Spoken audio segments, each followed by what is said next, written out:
우리 오늘 성경 하나님의 말씀은 마태복음 16장 13절부터 20절까지입니다. 마태복음 16장 신약성경 27페이지입니다.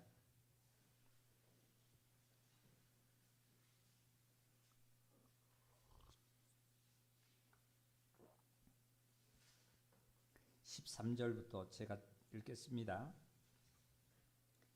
예수께서 빌립보 가이사랴 지방에 이르러 제자들에게 물어 이르시되 사람들이 인자를 누구라 하느냐 이르되 더러는 침례 요한, 더러는 엘리야, 어떤 이는 예레미야 선지자 중에 하나라 하나이다. 이르시되 너희는 나를 누구라 하느냐? 시몬 베드로가 대답하여 이르되 주는 그리스도시요 살아계신 하나님의 아들이시니이다. 예수께서 대답하여 이르시되 바요나 시몬아, 내가 복이 있도다. 이를 내게 알게 한 이는 혈육이 아니요 하늘에 계신 내 아버지시니라. 내가 내게 이르노니 너는 베드로라. 내가 이 반석 위에 내 교회를 세우리니 음부의 권세가 이기지 못하리라. 내가 천국 열쇠를 내게 주리니 내가 땅에서 무엇이든지 매면 하늘에서도 매일 것이요 내가 땅에서 무엇이든지 풀면 하늘에서도 풀리리라 하시고, 이에 제자들에게 경고하사 자기가 그리스도인 것을 아무에게도 이르지 말라 하시니라. 아멘. 우리 형제 자매님들 정말 주님 앞에 이렇게 예배 드릴 수 있음을 너무나 감사하고요.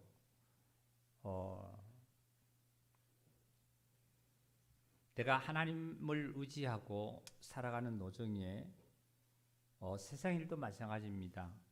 내가 도전을 하고 내가 거기에 적극적으로 모든 것을 정말 올인을 할 때에 언젠가는 그 뜻이 이루어지는 사실을 우리가 봅니다. 제가 이런 말을 하면은 조금 우리 형제자매님들이 듣기에 어떻게 들으실지 모르지만, 로또 복권에 당첨을 되려면은 로또 복권을 쉽게 얘기하면 사야만 합니다. 로또 복권을 만약에 안 사면은 평생 로또 복권에는 당첨이 안 되겠지요, 그죠? 우리 형제자매님들이 허상적으로 로또 복권을 사서 1억 천금을 얻으려고 하라는 그런 거를 말씀을 드리는 것이 아니라 진리가 그렇다는 거예요. 내가 로또 복권을 당첨을 해야 된다라면 로또 복권을 한 번 사서 당첨되면 얼마나 좋겠습니까? 그러나 그 로또 복권을 살 때에 당첨이 되어도 그때 당첨이 되는 거지, 안 사면은 로또 복권에는 당첨이 안 되는 거겠죠.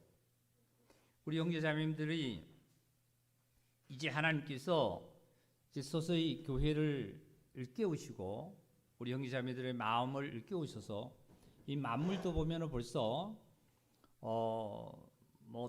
이렇게 그 나뭇가지에 보면 촉이 나오죠. 촉이 나오기도 하고 벌써 이렇게 모든 만물이 소생을 합니다. 우리 형제자매들 마음속에서도 주님을 이렇게 정말 이끌어내는 그러한 역사가 있기를 바랍니다. 우리 예배당의 그 하단에 보면 수선화와 그 튤립이 지난주부터 땅이 이렇게 갈라져요. 땅이 갈라지는데 보니까 사이로 싹이 올라와요. 이따가 예배 끝나고 나서 이제 나가서 한번 보세요. 많이 올라왔어요. 그러니까 땅이 갈라지면서 그게 이제 올라오는데, 사실 땅이 갈라져야만이 그 싹이 올라오는 것이 아니, 새싹이 올라오는 것이 아니라 새싹이 새 생명이 올라오니까 자연스럽게 땅은 갈라지게 되어 있습니다. 마찬가지로 우리의 육체가 정말 무너지고 내 안에 새 사람이 나오기를 원하겠지요. 그러니까 새 사람이 내 안에서 역사를 하면은, 빛이 역사하면 나의 어떤 육체적인 자아는 이렇게 갈라지게 돼 있어요. 그래서 우리 성경을 레위기서 2장을 좀 찾기 바랍니다. 출애굽기 레위기서 2장입니다.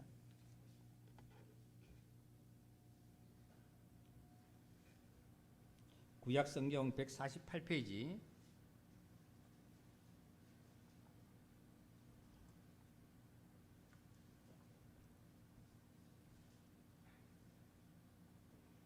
이 장 1절부터 1절 제가 읽겠습니다.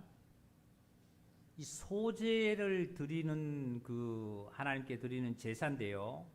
이 소제를 드리는데 소제의 예물이 어떤 건지를 좀 말씀을 드리고자 합니다.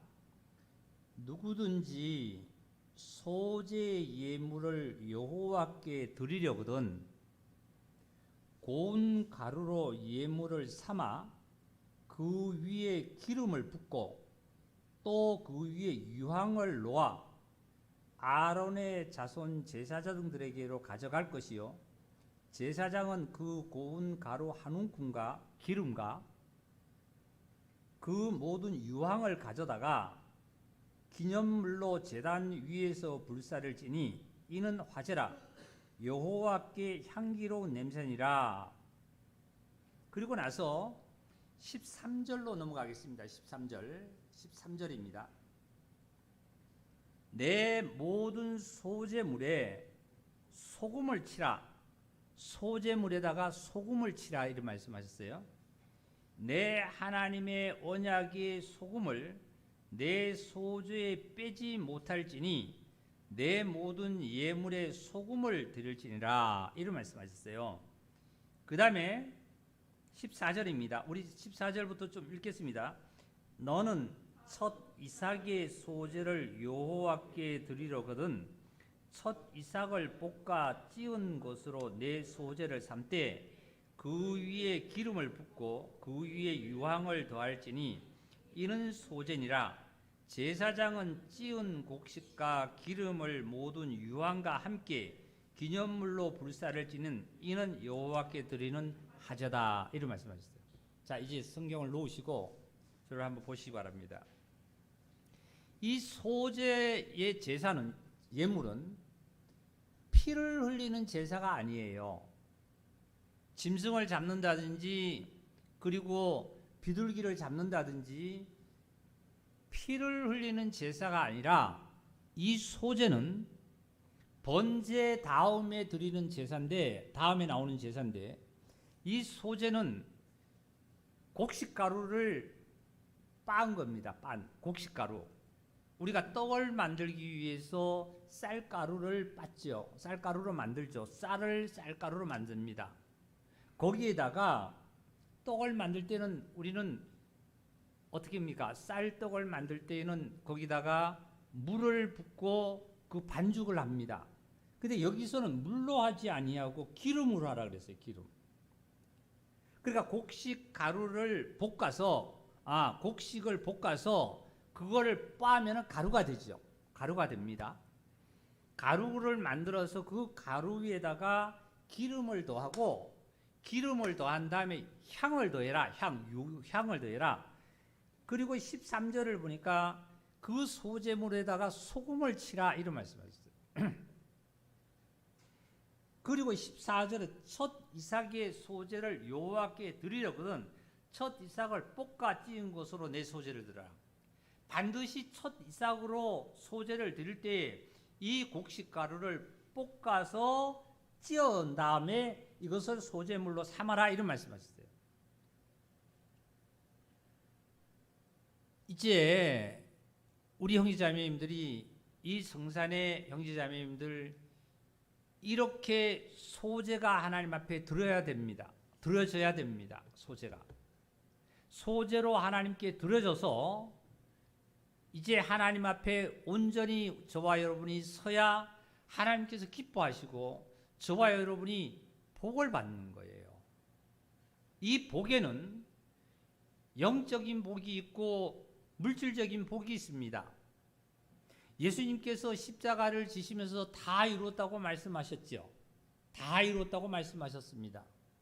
그런데 그 다 이룬 것이 성경 66권에 기록된 구약의 모든 것이 기록된 앞으로 메시아가 오셔서 이렇게 행해야 되겠다고 기록된 이 세상의 사람들의 죄와 허물과 모든 것들을 다 주님께서 담당하셨다는 사실을 이제 마지막으로 남기시고 이제 영원히 돌아가셨다 그랬습니다. 그리고 무덤에서 예수님이 다시 부활하셨어요. 여기서 다시 더 덧붙여서 발전을 말씀드리면 구약은 하나님의 구약 성경은 구약은 신약하고 나눌 수 있는 그 기산점이 구약과 신약은 예수님이 이 땅에 처음 잉태돼서 유대 베들레헴에 태어나실 때가 아니라 예수님께서 십자가에서 돌아가시고 무덤에 들어가시는 그것까지가 구약입니다. 구약으로 보시면 돼요. 구약으로. 성경 자꾸 찾게 되네요. 요 레위기서 손가락 좀 접으시고요. 갈라디아서 4장을 좀 찾겠습니다.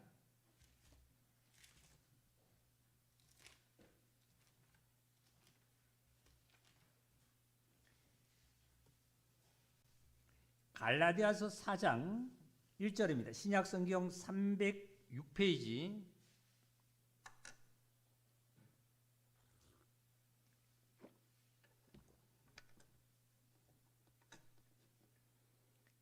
(4장 1절입니다) 내가 또 말하노니 유업을 이을 자가 모든 것의 주인이나 어렸을 동안에는 종과 다름이 없어서 그 아버지가 정한 때까지 후견인과 청지기 아래에 있나니 이와 같이 우리도 어렸을 때에 이 세상의 초등학문 아래에 있어서 종노릇하였더니 때가 참에 하나님이 그 아들을 보내사 하나님께서 그 아들을 보내사 이 아들이 누굴까요? 다 같이 이 아들이 누구죠? 예수님이죠. 예수님을 보내사 여자에게서 나게 하시고 마리아에게서 동정녀 마리아에게서 나게 하시고 율법 아래 나게 하신 것은 예수님께서 율법 아래 나셨어요? 율법 바깥에서 나셨어요? 율법 아래 나셨죠. 그죠? 율법 아래 나게 하시고 율법 아래 있는 자들을 속량하시려고 우리로 아들의 명분을 얻게 하려 하심이라 이런 말씀하셨어요. 호랑이를 잡으려면 어디로 가야 돼요? 호랑이 굴러 가야 된다는 우리 말씀을 많이 우리 듣죠. 저 여기 한번 보시기 바랍니다.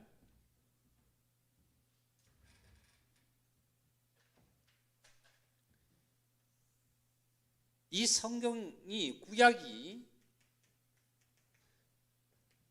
신약하고 기산점이 이 기점이 나누는 기점이 예수님의 십자가와 이 무덤을 가지고 기점으로 보시면 됩니다. 이렇게 이게 구약이에요. 구약.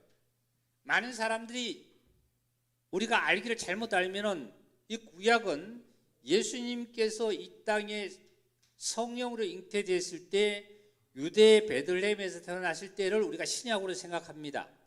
우리 흔히 얘기를 할 때 그러기도 합니다. 그런데 실질적 성경상으로 볼 때는 구약을 여기점으로 기산점으로 보면 돼요.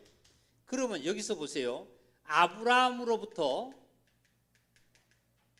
해서 아브라함으로부터 쭉 족장시대에 와서 이제 늦게 모세가 태어났어요. 모세에게 하나님께서는 뭘 줬냐면 율법을 주셨죠. 율법을. 십계명을 줬었어요.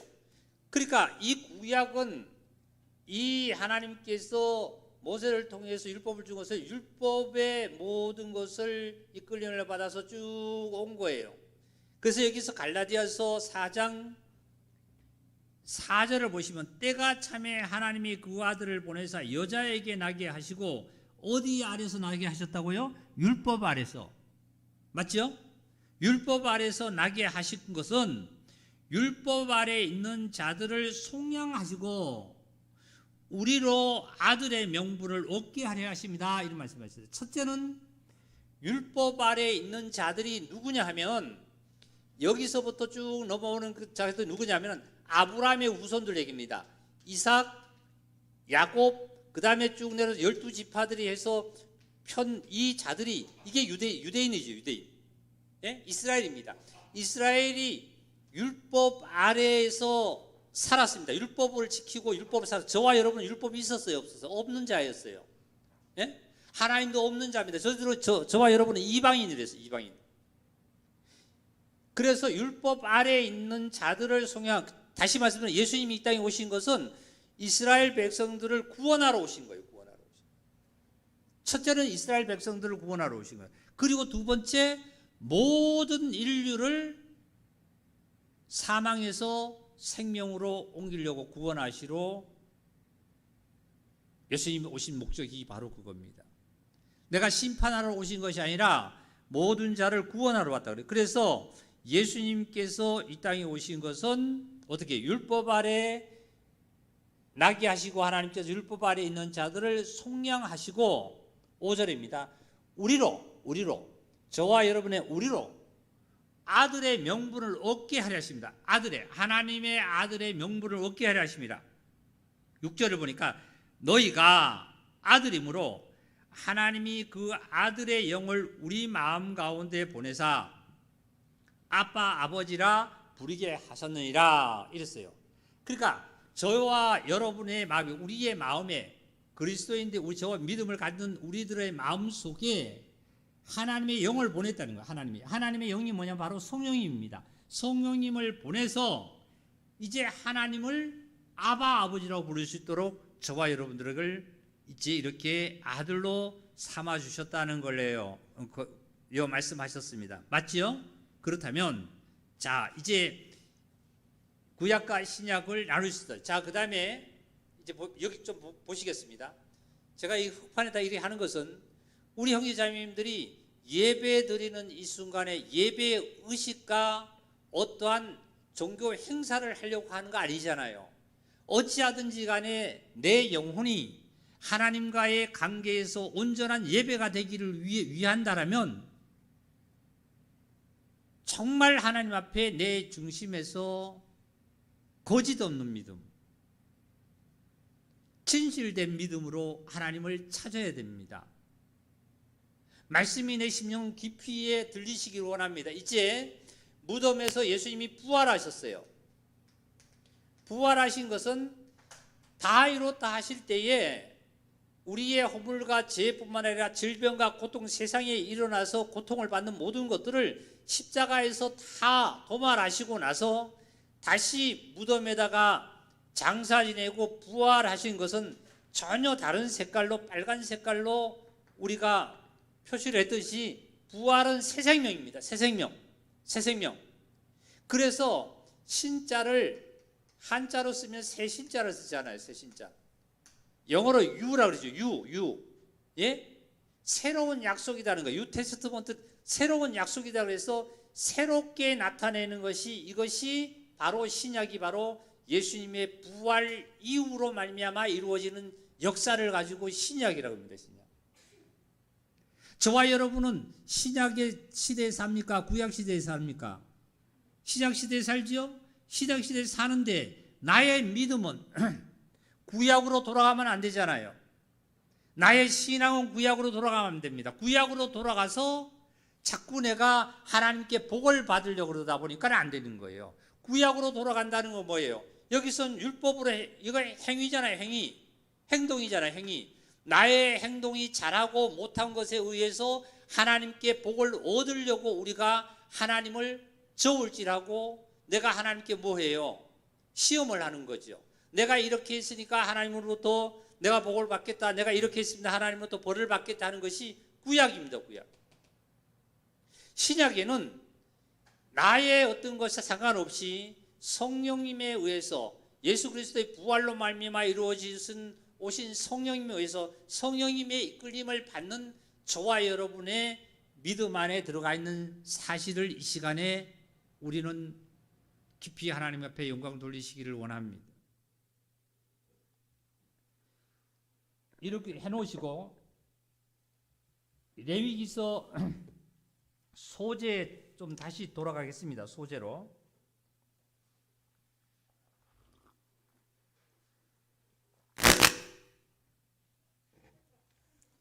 자, 소재물에 보니까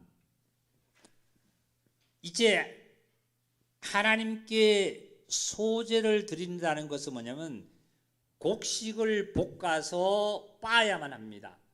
빻아야만 합니다. 곡식을 볶아서 빻는 곳은 어디냐면 방앗간이죠. 방앗간. 방앗간에서 곡식 알갱이가 수백 개, 수천 개가 알갱이가 방앗간에 가면은 기계에 의해서 빠집니다. 빠지면은 곡식 알갱이가 잘생겼고 못생겼고 상관없이 다 빠져서 하나로 정말 나옵니다. 하나로. 가루로 돼요. 가루. 거기는 잘생긴 거 못생기고 잘나고 못나고 그리고 뭐 명예가 있고 없고 부가 있고 없고 이거 없어요. 하나의 곡식 가루로 나오지요. 그러면 이것은 바람이 분다든지 하면 날아가 버리고 한 떡이 될 수 없으니까 거기다가 기름을 더하는 거예요. 기름을 더해서 기름으로 반죽을 쉽게 하면 한다는 거죠. 반죽을. 그 기름에다가 반죽을 해서 기름으로 반죽을 해서 이제 거기다가 유향을 더하는 거예요. 유향을. 향은 우리가 냄새가 나죠. 그죠? 아주 향이 아주 그 냄새도 나고 아주 진하죠.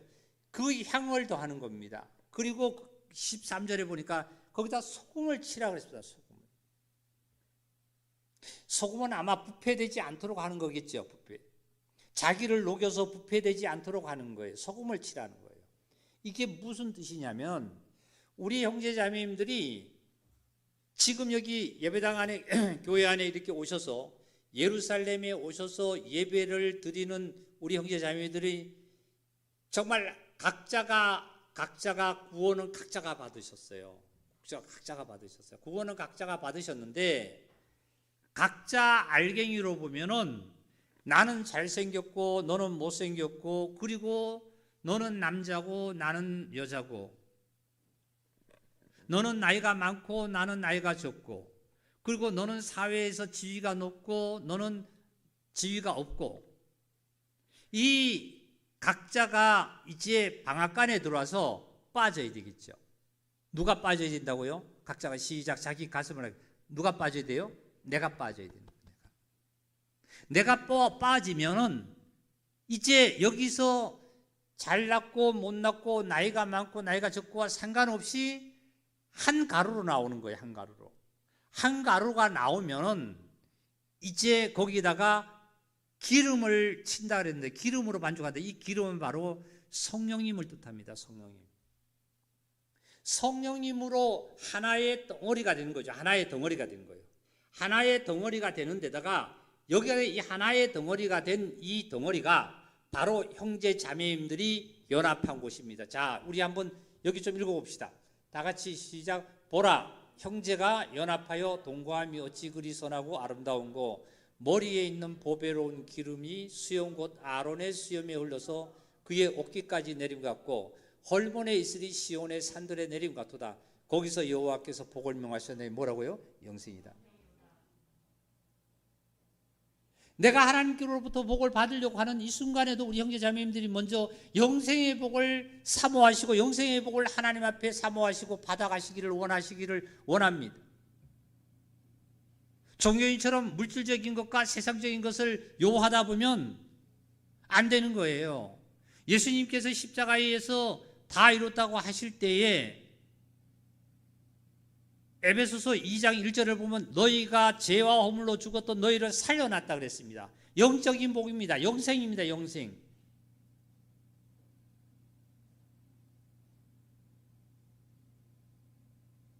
형제가 연합하는 곳에 이렇게 연합하는 거예요.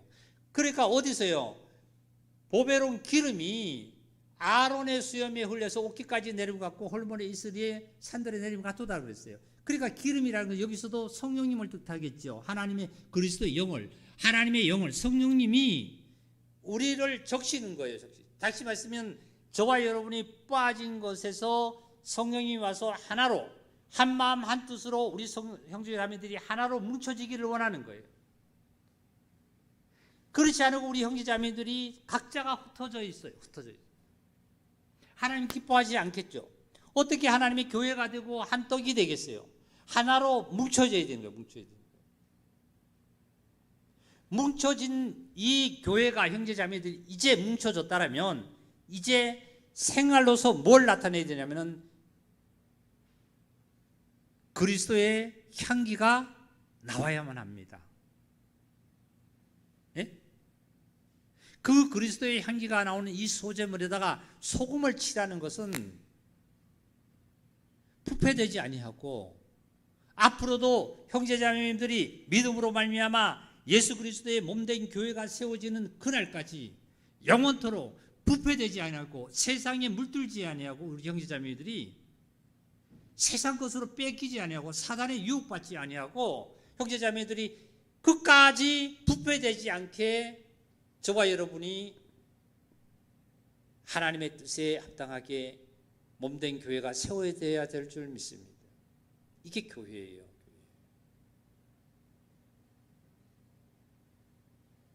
저는 지난 연휴 때 엊그저께죠. 3일날 어디 좀 다녀왔습니다. 다녀오는데 참 만물을 보면 거짓이 없어요. 이게 진리 같아요.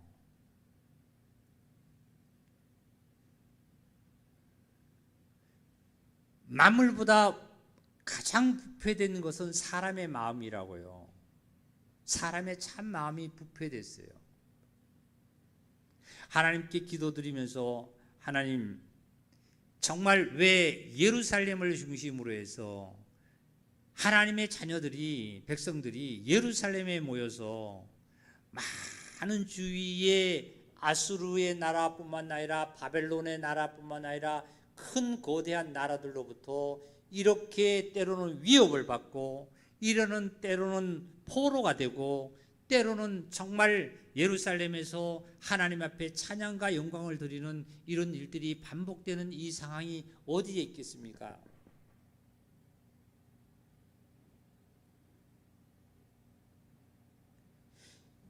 유다의 왕이요, 유다 왕. 자, 보시겠습니다. 이게 이제 신약입니다. 신약인데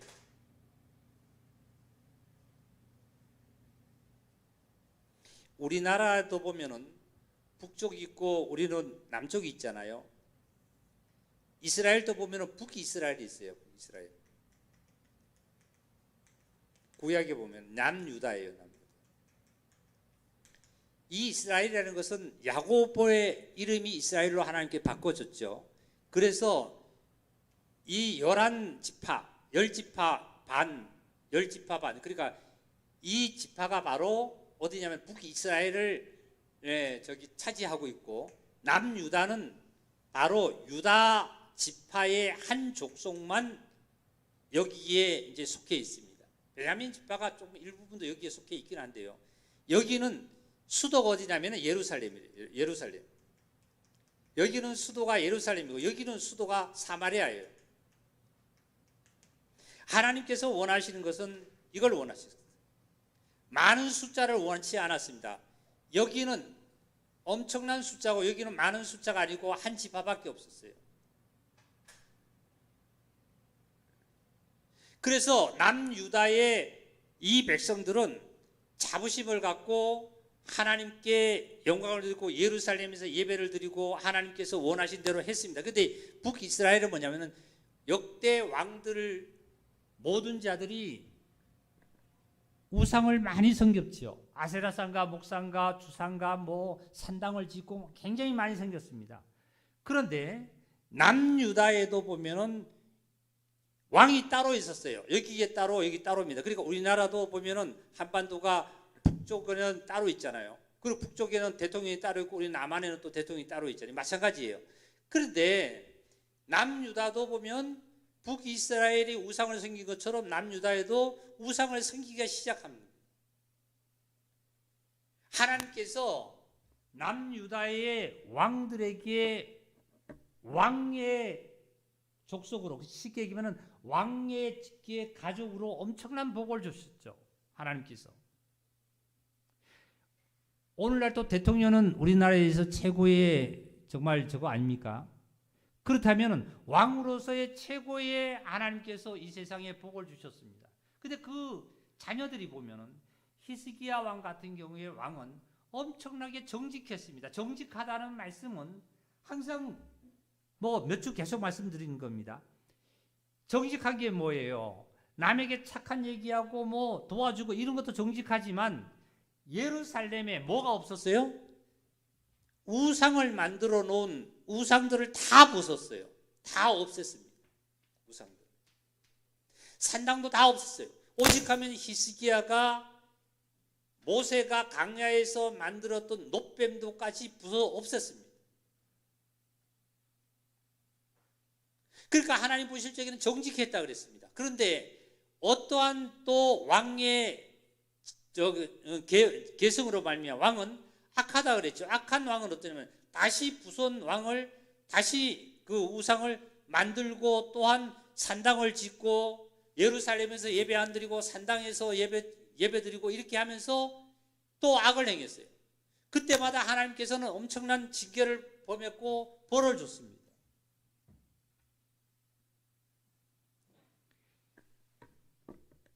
우리 형제 자매님들이 이러한 산당들을 이 시간 이후로 다 부숴야 됩니다. 부숴야 돼요.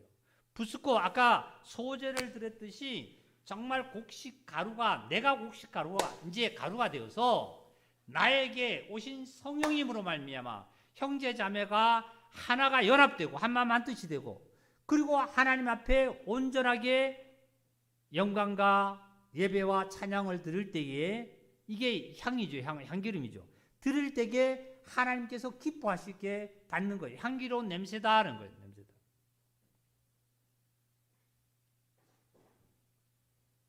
이 남유다가 이제 어떤 왕들이 무엇을 섬기냐면은 우상을 섬길 때에 야곱의 아내 라헬이 아버지가 섬기던 드라빔을 이제 야곱을 따라서 아버지 집으로 올라올 때에 드라빔을 어디다 숨겨왔냐면은 이 엉덩이 밑에다 숨겨온 거예요. 그러니까 아버지가 내가 있는 드라빔이라는 우상의 이름입니다. 우상 이름이에요. 그걸 없어졌다고 찾으니까 이 라헬이 딸이 뭐라 그러냐면은 내가 지금 경도를 하고 있으니까 나를 만지지 말아라. 이 여성들이 한 달에 한 번씩 하는 이걸 하고 있으니까 손을 대지 말아라. 어디다 숨겼어요? 사실은 그게 하는 경도를 하는 것이 아니라 그 순간에 뭐예요? 드라빔 우상을 어디서 섬겼다고요? 엉덩이 밑에 섬겼어요. 안장에 섬겨요. 안장에. 예? 낙이 안장에 숨기고 어디로 들어왔냐면은 야곱의 집으로 들어온 거예요. 야곱의 아내로 해서 집으로 아버지 집으로 온 거예요. 드라빔은 크지 않습니다. 작습니다. 우리 관광지에 가면은 뭐 기념품이라 그래가지고 뭐 돌 하루방이라든지 뭐 조그만하게 이렇게 인형 같은 게 있지요. 이런 거예요, 이런 거.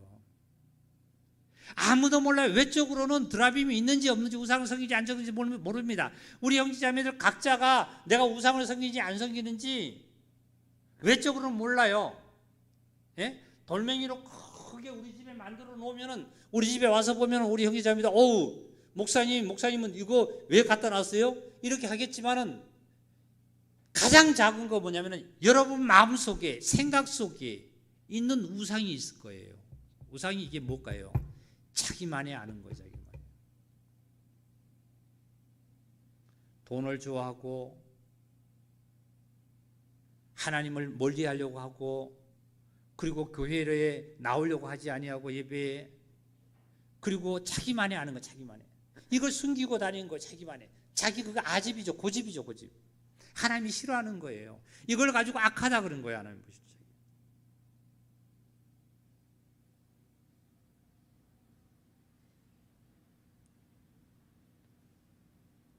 말 한마디며 내가 행동하는 하나며 모든 것들을 이게 외적으로 드러나는 것이 아니라 자기만이 갖고 있는 것들 자기만이.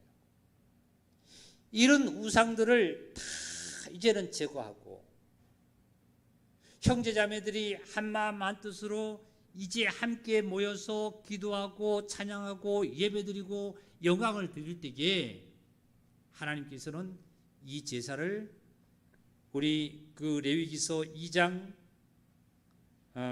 어디를 보시냐면 9절을 보겠습니다. 그 소제물 중에서 기념할 것을 가져다가 제단 위에 불사를 지니 이런 화제라 여호와께서 뭐라고요? 향기로운 냄새니라. 16절 제사장은 찌운 곡식과 기름을 모든 유황과 함께 기념물로 불사를 지니 이런 여호와께서 드리는 화제라 향기로운 냄새다. 하나님 받으셨다는 거예요. 하나님이 제사를 받으셨다는 거예요. 이것을 하나님께서 받으신 겁니다. 이 제사를요. 이 제사를. 자, 그 다음에 누가복음 13장으로 좀 넘어가 보겠습니다. 누가복음 13장입니다.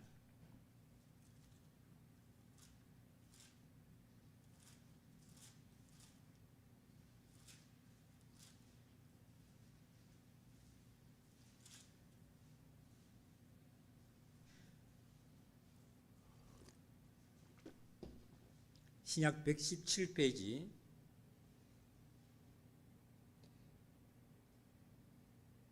그때 마침 두어 사람이 와서 빌라도가 어떤 갈릴리 사람들의 피를 그들의 제물에 섞은 일로 예수께 아뢰되 대답하여 이르되 너희는 이 갈릴리 사람들이 이같이 해 받음으로 다른 모든 갈릴리 사람보다 죄가 더 있는 줄을 아느냐? 너희에게 이르노니 아니라 너희도 만일 회개하지 아니하면 다 이와 같이 망하리라. 우리 교회가 어제도 우리 저기 그 교제하고 그저께도 교제하고 할 때에 회개하라 그랬습니다. 회개하라고. 수요일 날 또 지난 수요일 날 또 말씀을 증거할 때 회개하라 그랬습니다. 우리 교회 전체가 회개해서 아까 뭐 이게 무슨 제사를 하나님께 드려야 돼요?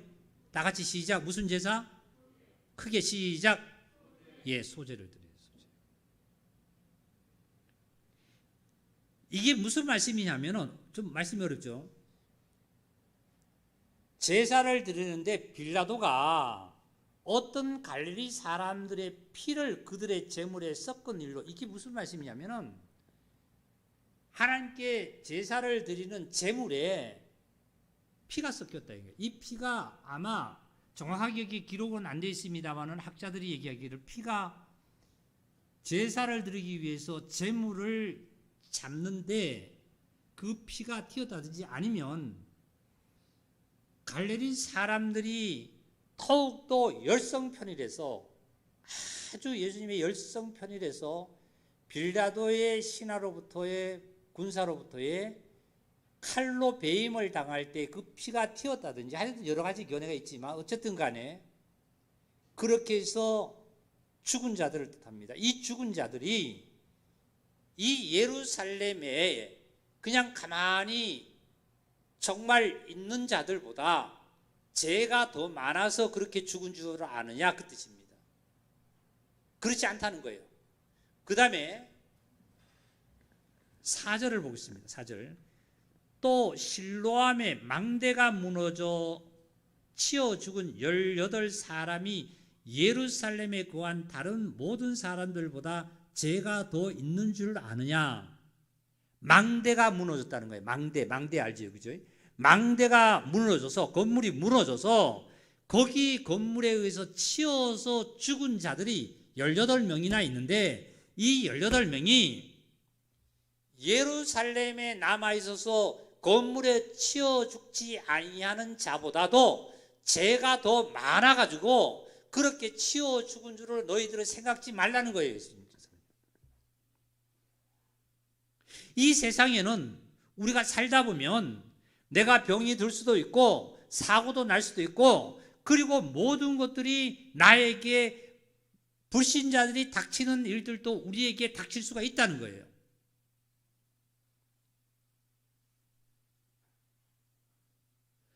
우리 형제자매도 구원을 받았다 그래서 나에게는 세상으로 오는 질병도 안 오고 세상으로 오는 사고도 없고 아프지도 않고 죽지도 않고 돈도 많이 벌고 출세하고 이렇게만 생각하면 안 된다는 거예요. 믿음을 가진 자든지 믿지 않는 자든지 모든 자가 아담의 후손으로서 이 세상에서는 동등하게 일반이라는 거예요. 일반이라는 거예요. 그 말씀이에요. 5절 보면 너희에게 이르노니 아니라 너희도 만일 뭐 하지 않으면 다 이와 같이 된다고요? 회개하지 않으면. 예루살렘에 있는 자들도 회개하지 않으면은 망대가 무너져서 죽은 자처럼 너희들도 하나님의 심판대 아래에 있다는 거예요. 우리 형제자매들 어느 날 내가 구원받았다 그래서 내 드라빔을 섬기고 우상을 섬기고 내가 교만해져서 내 안에 모든 것이 그냥 갖고 있다면 고집을 갖고 있다라면 하나님의 심판이 너희에게 있다는 거예요. 그 다음에 뭐라 그러냐면 자 6절입니다. 이에 비유로 말씀하시되 한 사람이 포도원에 무화과나무를 심는 것이 있더니 와서 그 열매를 구하였으나 얻지 못한지라 포도원 지기에 이르되 내가 3년을 와서 이 무화과나무에서 열매를 구하되 얻지 못하니 찍어버리라. 어찌 땅만 버리게 하겠느냐. 대답하여 이르되 주인이여 금년에도 그대로 두소서. 내가 두루 파고 거름을 주리니 그 후에 만일 열매가 맺지 않으면 찍어버리소서. 3년을 포도원 지기가 3년을 뭐 했다 그랬냐면 파고 거름을 주고 길렀는데 열매가 없다는 거예요. 열매가. 그랬더니 주인이 와서 땅만 버리겠다. 포도나무를 그냥 모가나무를 찍어 없애버리라 그래요. 그랬더니 포도원 지기가 버려요. 1년을 더 한번 참아주셔서 내가 더 한번 열심을 내서 이렇게 한번 열매를 맺도록 하겠습니다. 이랬잖아요. 그리고 나서 그 후에도 맺지 않으면 내가 찍어버리라 이런 말씀하셨어요. 하나님을 경외치 아니한 우리 형제 자매들이 있다 할지라도 하나님께서 찍어버리지 않지요. 어떻게 하기를 원해? 1년을 뭐예요? 더 회개하도록 기다리는 거예요. 예수님께서 이 땅에 오셔서 3년 동안 공생활을 하셨어요. 예? 침례 받으시고 3년 동안 무슨 일을 하셨냐면은 회개하라 천국이 가까웠다고 하늘의 천국 복음을 계속 증거하셨어요. 증거. 3년 동안 증거를 하셨는데도 많은 유대인들이 어떻게 해요? 남유다에 사는 자들조차도 북이스라엘은 당연하다 할지라도 남유다조차도 예수님을 다 배척했잖아요. 1년 더 참으소서. 예수님이 십자가를 지시고 무덤 갔다가 부활하신 이후로 말미암아 이것도 열매가 있대. 이 사실로 열매가 이 사실조차도 열매를 모르고 열매를 맺지 않는다라면 그때 찍어버리소서. 심판하소서. 이게 심판이 언제 끝날까요? 이제 하나님의 불심판이 남아있는 거예요.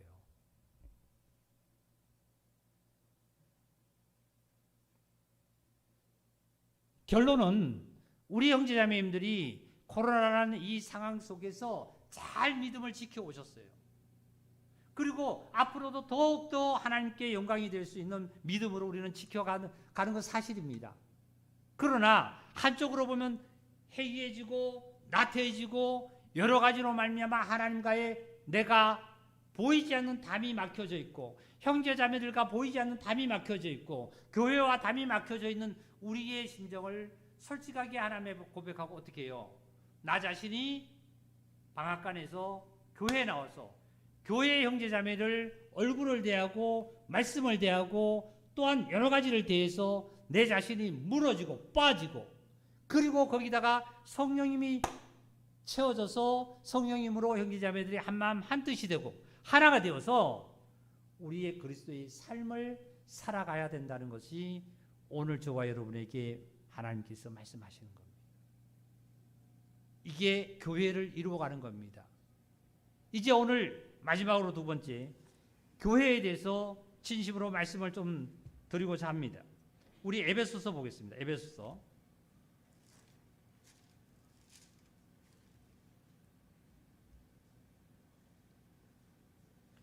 에베소서 1장입니다.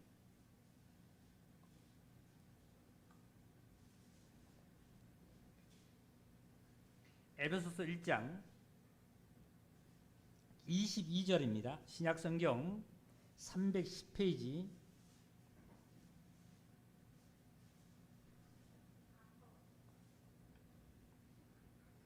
또 1장 22절입니다. 또 만물을 그 발 아래 그랬습니다. 그 발 아래 복종하게 하시고 그를 만물 위에 교회의 머리로 삼으셨다. 그를 신약성경 310페이지 에베소서 1장 22절입니다. 그를 만물 위에 교회의 머리로 삼으셨다 했습니다. 교회의 머리다. 교회의 머리. 그리고 23절 다 같이 읽겠습니다. 교회는 그의 몸인이 됐습니다. 예. 교회는 누구라고요? 그의 몸이다 그랬어요. 교회가. 이 건물이 교회 아니고 우리가 압니다. 예? 교회는 그의 몸이라 그랬어요. 그의 몸. 그의 몸은 여기는 그가 누구를 뜻하지요? 다 같이 우리 잘 알지요? 누구지요? 그렇죠. 할렐루야. 예수 그리스도. 아니 자기 자신의 몸을 보세요. 머리를 두고 머리를 생각하지만 몸을 보면은 몸이 한 덩어리예요? 두 덩어리예요? 한 덩어리죠? 아까 소재를 들은데 한 덩어리가 돼야 된다 그랬죠? 하나가 돼야 돼. 하나가 돼. 이게 하나님의 교회, 예수님의 교회입니다. 하나님의 교회입니다. 교회가 돼야 됩니다. 교회가. 각자 내가 개인으로 구원받았다 그래서 내가 개인으로 있으면 안 돼요. 알갱이, 쌀알갱이, 곡식 알갱이가 개인으로 있으면 떡이 안 되잖아요. 교회가 안 되잖아요. 몸이 안 되잖아요. 내 생각을 버리고 내 감정을 버리고 나의 사생활을 버리고 하나님을 찾아가야만 합니다.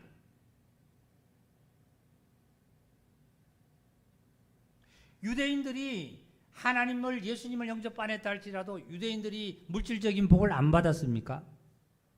많은 시련과 고난이 그들에게 지금도 있지만 그 반면에 엄청난 뭐예요? 복을 받았잖아요.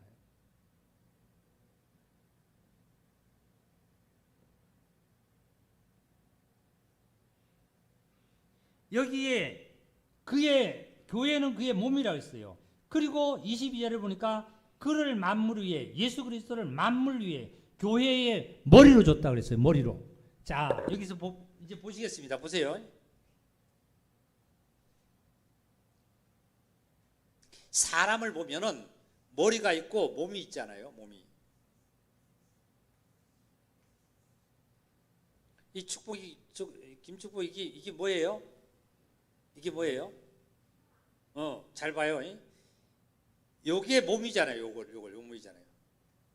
몸은 교회라 그랬고요. 그의 교회라 그랬어요.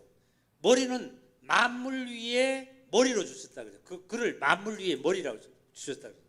그러니까 이거는 교회고 이거는 만물 위에 그를 머리로 주셨다 그래서 그의 교회, 그의 머리, 이 전체가 누구가 되는 거예요? 바로 다 같이 예수 그리스도예요.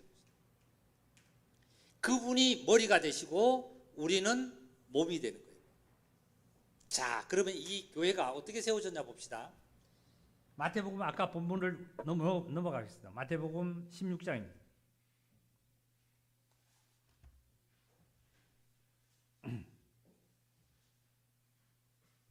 이래서 우리 형제자매님들 교회를 나와서 예배드리는 게 얼마나 중요한지 이 시간도 우리는 압니다. 보세요. 13절입니다. 마태복음 16장 13절. 예수께서 빌립보 가이사라 지방에 이르러, 빌립보 가이사라는 것은 어디입니까? 갈릴리 북쪽 지역입니다. 예수님의 제자들에게 물어 이르되 인자를 누구라 하느냐 이르되 더러는 침례 요한, 더러는 엘리야, 어떤 이는 예레미야 선지자 중에 하나이다. 이르되 너희는 나를 누구라 하느냐. 제자들에게 그랬어요. 너희는 나를 보고 누구라 하고 알고 있느냐 이랬어요. 그랬더니 16절 제자들 중에 그 베드로가 16절 시몬 베드로가 대답하여 이르되 다 같이 읽읍시다. 주는 그리스도시요 살아계신 하나님의 아들입니다. 많은 사람들이 예수님께서 배고플 때 떡을 만들어 먹이시고 병을 고치고 그리고 모든 이런 이적을 행하고 하니까 침례 요한이 아니냐, 선지자가 아니냐, 혹시나 뭐 또 예레미야 중에 뭐 어떤 자가 아니냐 이렇게 굉장히 이적도 일으키니까 이렇게 봤습니다. 그런데 제자들에게 때 예수님 물었더니 제자들은 아무도 대답 안 하다가 시몬 베드로가 대답을 뭐라고? 주는 예수님을 주라고 불렀습니다. 주는 그리스도시고 살아계신 하나님의 아들입니다. 그리스도라는 것은 기름 부음을 받았다, 이런 뜻을 갖고 있습니다. 주는 그리스도다. 예수님은 바로 나의 주인이시고 그리고 그리스도십니다. 그리고 독생자 하나님의 아들이십니다. 이렇게 고백을 했어요. 그랬더니 17절 예수께서 대답하여 이르시되 바요나 시몬아 내게 복이 있다. 여기서 복이 있다, 있도다. 이는 내게 알게 한 일은 혈육이 아니고 하늘에 계신 내 아버지다. 베드로의 아버지가 아니라 예수님의 아버지라는 거예요. 내 아버지다, 내 아버지다. 너가 주는 그리스도고 살아계신 하나님의 아들이라고 나에게 고백한 것은 너가 잘나서 그런 것도 아니고 바로 하나님께서, 나의 아버지께서 너에게 알려줘서 너가 그렇게 고백한 거다, 그 얘기겠죠. 그 다음에 18절입니다. 또 내가 내게 이르노니 너는 베드로라. 베드로라는 뜻은 반석이라는 뜻을 갖고 있습니다. 너는 베드로라. 내가 이 반석 위에 내 교회를 세우리니 음부의 권세가 이기지 못하리라 그랬어. 이 반석 위에 그랬어요. 이 반석 위에. 베드로 위에가 아니고, 베드로라는 것은 반석이라는 뜻을 가졌지만 베드로 위에가 아니라 이 반석입니다. 이 반석. 이 반석은 누구냐면 바로 베드로가 고백한 주는 그리스도시요 하는 그리스도가 반석입니다. 반석을 뜻합니다. 예수님을 뜻합니다. 예수님. 예수님 위에, 이 반석 위에 내 교회, 너 교회가 아니라, 베드로 교회가 아니라 누구의 교회? 다시 18절입니다. 18절 내가 너희에게 베드로에게 이르노니 너는 베드로라. 내가 이 반석 위에 내 교회를 세워. 누구의 교회를 어디다 세운다고요? 예수님의 교회를. 베드로 교회가 아닙니다. 베드로 교회가. 예? 성산교회가 우리 교회가 아니에요. 성산교회가 아니에요. 내 교회를 세우리니. 그래서 내 교회를 세우리니. 그러면 지금까지, 자 보시기 바랍니다. 거기 드세요. 지금까지 예수님께서 이 말씀하실 때까지 교회가, 예수님의 교회가 있었다는 거예요. 구약에 있었다는 거예요, 없었다는 거예요? 말씀 그대로 보면 교회가 있었다는 거예요, 없었다는 거예요? 이렇게도 우리 형제자매도 큰일 났네. 이 반석 위에 내 교회를 세우리니. 그러니까 예수님의 교회가 지금까지 구약에 있었다는 거예요, 없었다는 거예요? 에? 그렇죠. 없었다는 거예요, 없었다는 거. 그러면 지금부터 이제 예수님께서 내 교회를, 본인의 교회를 세워가겠다는 거죠. 할렐루야.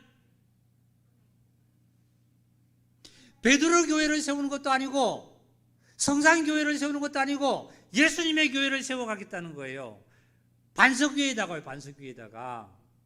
주는 그리스도시요 살아계시는 하나님이다 하는 그 그리스도를 기초로 두고 그 반석 위에다가 세워가겠다는 거예요. 베드로라는 반석이란 뜻은 페트로스입니다. 페트로스. 그리고 그리스도는, 예수님은, 그리스도의 반석은 페트로입니다. 페트로. 예? 페트로는 뭐냐면 큰 바위 덩어리를 뜻한다라면 베드로는 조그마한 모래알갱이, 아주 작은 돌멩이 같은 것을 뜻하는 거예요. 만약에 굳이 분간을 그렇게 한다면요. 그러니까 예수님 위에, 예수님이 기초석이 되어서 예수님 위에 내 교회를 내가 세워가겠다는 거예요. 하나님께서, 예수님께서 세워가겠다는 거예요. 교회를 내가 세우는 게 아니라, 목사가 세우는 거 아니라, 우리 형제자매들이 세우는 게 아니라 누가 세워가겠다고요? 예수 그리스도가 세워가겠다는 거예요. 할렐루야. 예? 예수 그리스도가 세우겠다. 그래서 우리는 형제자매들 때로 좌절하고 때로 실험하고 때로는 내가 교회에 어떤 모습이 있을 때 막 참 힘들어할 때 많잖아요. 그런데도 교회는 어떻게 해요? 한 명이 있든지 두 명이 있든지 10명이 있든지 간에 교회는 그냥 진짜 교회는 계속 왔어요. 누가 세워가기 때문에요? 교회는 예수님이 세워가기 때문에. 어떻게 세워갈까요? 예수님은 어떻게 자기 교회를 자기가 세워갈까요? 보세요. 예수님께서 십자가에서 다 이뤘다 하실 때 물과 피를 다 흘리셨다 그랬죠. 물과 피를 다 흘리셨어요. 다 흘리셨어요.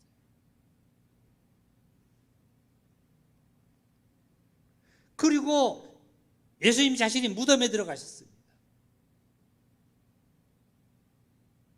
흘리신 그 피가 우리 모든 죄를 다 용서하시고 중간에 막힌 담을 허시고 이제 하나가 되어서 바로 부활하신 그리스도의 생명으로 말미암아 저와 여러분들을 한 영혼을 우리를 구원하셔서 우리를 소재물로 삼은 것처럼 한 떡을 만드셔서 당신의 몸을 지금 이루어 가시고 계십니다. 이게 교회예요, 교회. 숫자가 수천 명이 모이고 수십만 명이 모였다 그래서 교회가 아니에요.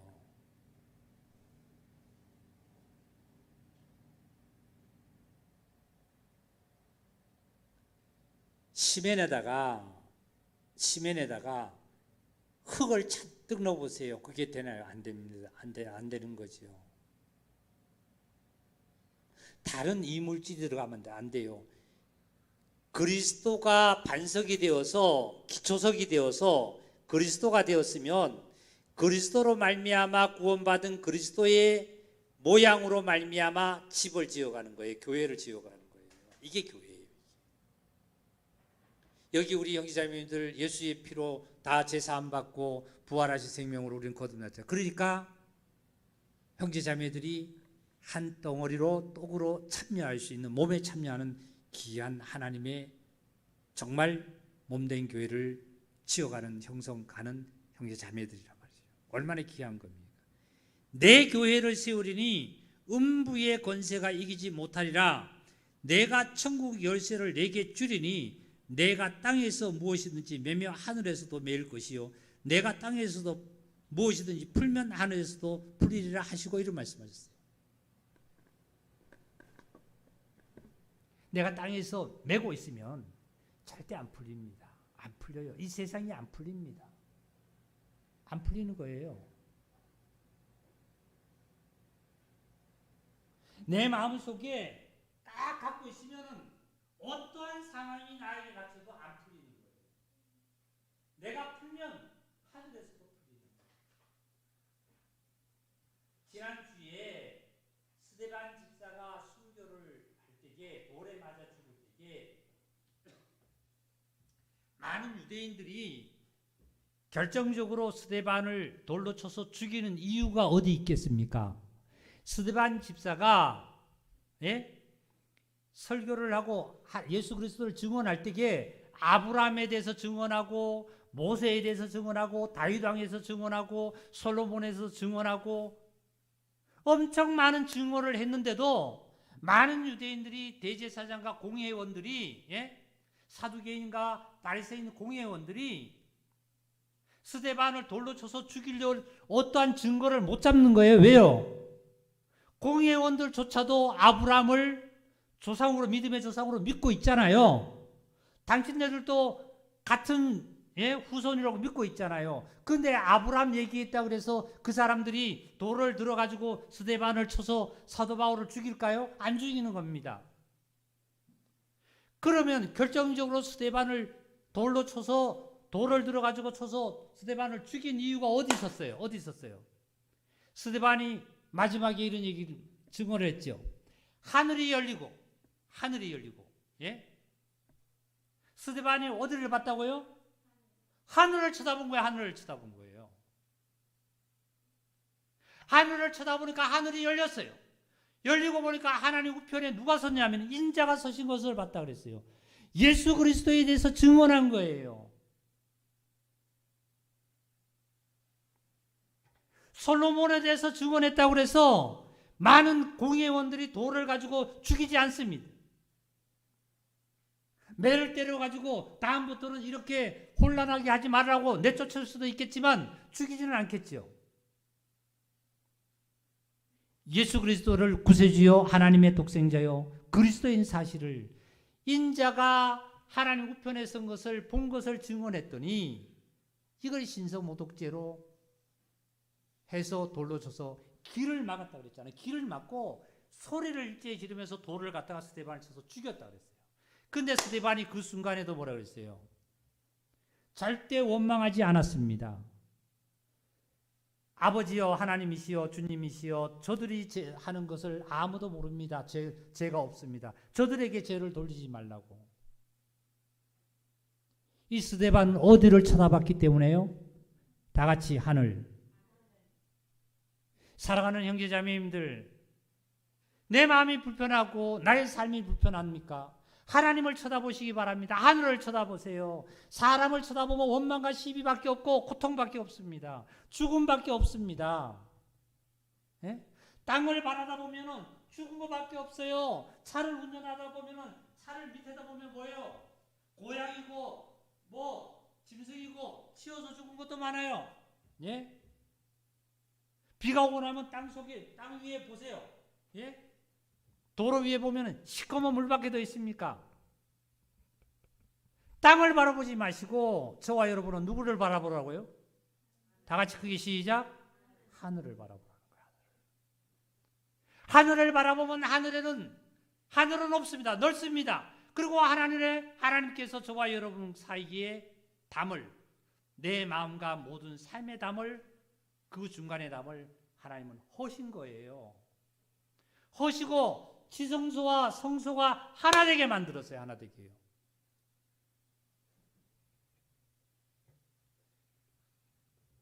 이러한 놀라운 사실이 저와 여러분의 행복을 찾는 길이 여기에 있는데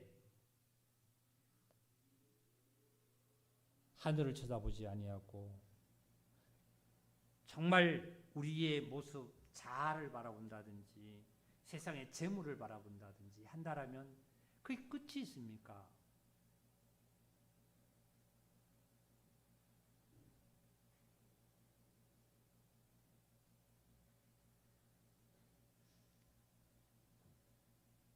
예수님께서 친히 말씀하시기를 내 교회를 내가 세워가겠다는 거예요. 내 교회를 내가 세워가겠다는 거지 우리 보고 내 교회를 예수님의 교회를 세우라는 거 아니잖아요. 저와 여러분은 다른 거 없어요.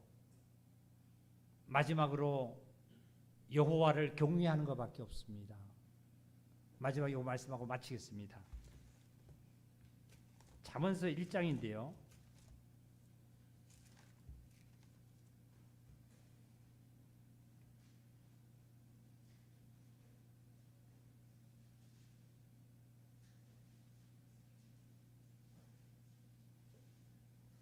잠언서 1장 7절을 읽겠습니다. 7절입니다. 구약성경 911페이지입니다. 7절입니다. 여호와를 경외하는 것이 지식의 근본이거늘 미련한 자는 지혜와 훈계를 멸시하느니라. 여호와를 뭐 하는 자요? 경외하는 자예요. 경외하는 자. 이 경외는 우리가 저를 한번 보시기 바랍니다. 단순히 하나님을 이렇게 쳐다보고 있는 것만 경외라고 생각하시면 안 돼요. 여기 경외라는 뜻은 여호와 하나님이 어떠한 존재인 자 사실을 확실하게 내가 안다라면, 깨닫는다라면 그 존재에 대해서, 하나님에 대해서 그 말씀을 따라서 순종하고 움직여가는 것이 바로 경외라는 뜻을 갖고 있어요. 경외라는 뜻이 단순히 우리가 이 자리에 앉아서 나는 하나님을 우러러봅니다, 경외합니다, 존경합니다 이런 뜻만 있는 것이 아니라 그분이 위대하시고 그분이 창조주시고 그분이 모든 생사화복을 주관하시는 분이라는 것을 우리가 확실하게 깨닫는다, 안다라면 그분의 말씀을, 율례와 법도와 규례를 지켜 행해 가야만이 된다는 거예요. 이게 경외라는 거예요. 그리고 나서 8절에 보니까 내 아들아 그랬습니다. 내 아들아, 내 아비의 훈계를 들으며 내 어미의 법을 떠나지 말라. 이는 내 머리에 아름다운 간이요 내 목에 금사슬이라 이랬어요. 하나님의 말씀의 훈계와 어머니의 법을 떠나지 아니하는 이러한 자가 면류관을 쓰잖아요. 면류관을요. 간을 쓰고 목걸이를 두르는 거예요. 이 외적으로 보면은 뭐예요? 최고의 자리를 앉은 거잖아요. 저는 며칠 전에 제가 이 설교 시간에 그 미스 트롯을 얘기를 해서 좀 외람된 것 같은데요. 그거를 이렇게 시청을 하다 보니까 거기 1등한 이가 제주도 사람인데요. 그분이 중간에서 탈락을 했어요. 준결승전에 올라오지 못하고 탈락했어요. 탈락을 했었는데 결승전에 올라온 14명 중인가요? 하여튼 중에서 한 명이 결혼이 생겨서 거기서 그 후보를 뽑아가지고 거기다 채워 넣는 거예요. 그 채우는데 거기에 이제 당첨이 돼서 연락을 받고 부랴부랴 올라오는데 20시간 남은 상태에서 경연을 20시간 남은 상태를 두고 올라온 거예요. 왔더니 못하겠다고, 노래도 전혀 모르는 노래고 또 뭐 퍼포먼스도 전혀 해본 거 아니고 하다 보니까 못하겠다고. 그러면서 그 즉시 남편한테, 자녀가 2명이 있나 봐요. 남편한테 전화를 했더니 그 남편이 하는 얘기가 너 해보지 않으면 후회할 수도 있으니까 해봐라 그랬는 것 같아요. 그래서 아마 그가 했습니다. 거기에서 잘했어요. 잘해가지고 준결승전에 올라가가지고 결승전까지 올라간 거예요. 근데 그이가 노래를, 아기를 출산한 지도 얼마 안 되고 노래를 하면은 배에 힘이 주어지지 않는다는 얘기를 고백을 하는데, 왜 그러냐 그걸 이제 보니까 아버지에게 신장을 이식했대요. 당선 1등이 되어서 상금을 받는데 그걸 물었습니다. 물었더니 아버지가 5층에 사는데 1층으로 이사를 해드려야 되겠다고.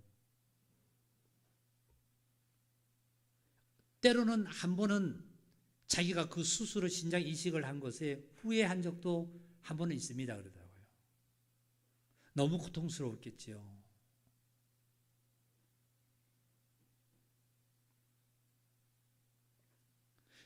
제가 볼 때에는 뭐 각자가 그 보는 느낌은 다르지만 그이가 노래가 다른 이들보다도 특출나게 잘한 것은 아닌 것 같아요. 레전드들이 거기 심사위원들은 사실 그이가 1등이 아니랬어요. 근데 그 국민들의 뭐 이게 실시간 투표를 해서 된 건데, 국민들이 다 애청자들이 그이한테 투표해서 아마 그이가 1등을 했습니다.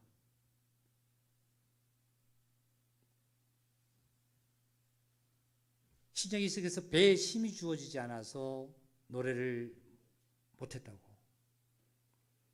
그이가 뭘 받았냐면 결국은 마지막에 1등을 하니까 머리에다 뭐 썼죠? 왕관 쓴 거예요. 이제 그 얘기를 하려고 그런 거예요.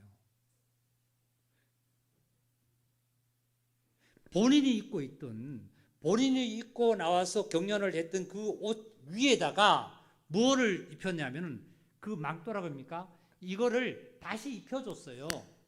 입혀주고 왕관을 씌우고 거기에 상금도 주고 거기다 뭐 트로피도 주고 이제 준 거예요. 그걸 저는 보면서 참 정말 진리는 살아있다는 거예요.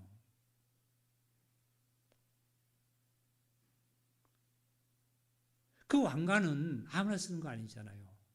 그리고 그 의자에 왕이 앉은 자리에 올라가서 앉아서 그 모습을 눈물을 흘리면서 감사의 느낌을, 이렇게 소감을 얘기를 합니다. 마찬가지로 저와 여러분은 면류관을 얻을 그러한 자들 아닙니까? 목걸이를 하나님이 주신 목에다가 진리의 사슬을 끼고 말이죠. 하여튼 우리 형제자매들 모든 세상에서 코로나뿐만 아니라 여러 가지에서 잘 이겨내셨어요. 잘 이겨내시고